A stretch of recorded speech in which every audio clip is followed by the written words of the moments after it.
Data doesn't lie, your go-to for the science behind the art of parenting. Hi guys, welcome, day 2. The good news, if there's any good news with this COVID pandemic, is that more people are recovering from the disease than people are dying from the disease. So it's sad that people are dying, and it's unacceptable that anybody should die. But today I'm choosing to focus on the blessing that more people are recovering from the disease than are dying from the disease. So today I will give you the CDC guidelines on how to take care of the people who are recovering from the disease at home. And we want them recovering at home because it decreases the burden on the healthcare system, as well as decreases the likelihood or the risk of spreading the disease because they're home and they're isolated. So here we go.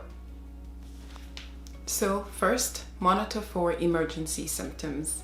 On the one hand, have your doctor's contact information on hand, and of course 911 in case there's an emergency. The symptoms you're monitoring for are 1, trouble breathing; 2, pain or pressure in the chest or chest tightness; 3, new confusion or inability to arouse; and 4, bluish lips or face. So those are the symptoms you want to monitor for, and if you see them, call the emergency or go to the emergency room.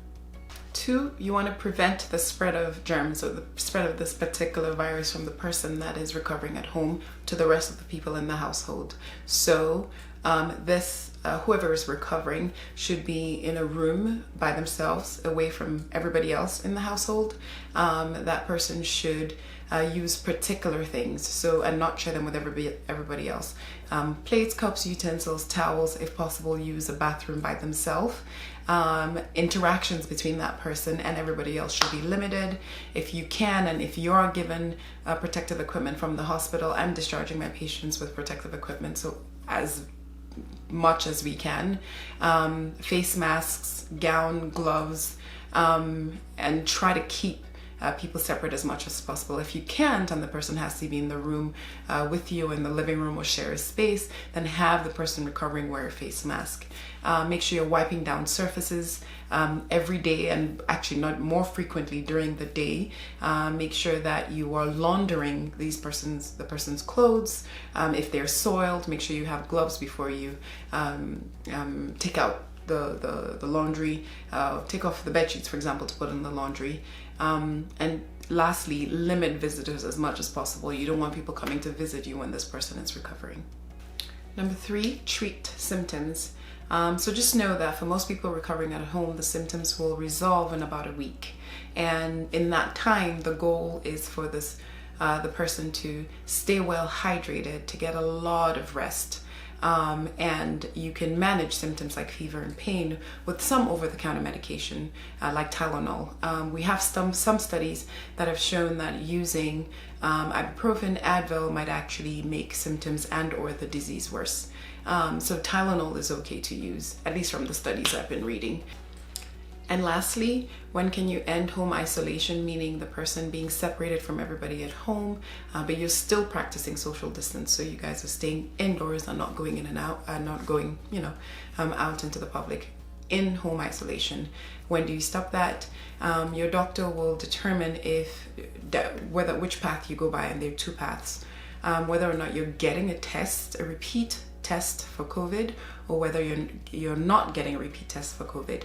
If you are not getting a repeat test for COVID, you will need to have 3 things in order to be able to end home isolation. 1, you have to have 3 full days of no fever, in which you did not use any medications to manage fever. You have to have an improvement of your symptoms. Your symptoms have to be getting better, and you have to have at least 7 days since the symptoms started. So those 3 things are only if you're not getting a repeat test for COVID. If you are getting repeat tests, you again need to meet 3 criteria. 1, you need again 3 full days with no fever and no medications that you use during that time to manage your fever. 2, your symptoms are getting better. And 3, you need a repeat test, at least 2 repeat tests, 24 hours apart, that are negative. And then you can end home in-home isolation. So I hope you guys enjoyed those tips. I'm going to put a link in the description box for the CDC website where you can get more resources. And I share, like, subscribe, and I'll see you tomorrow.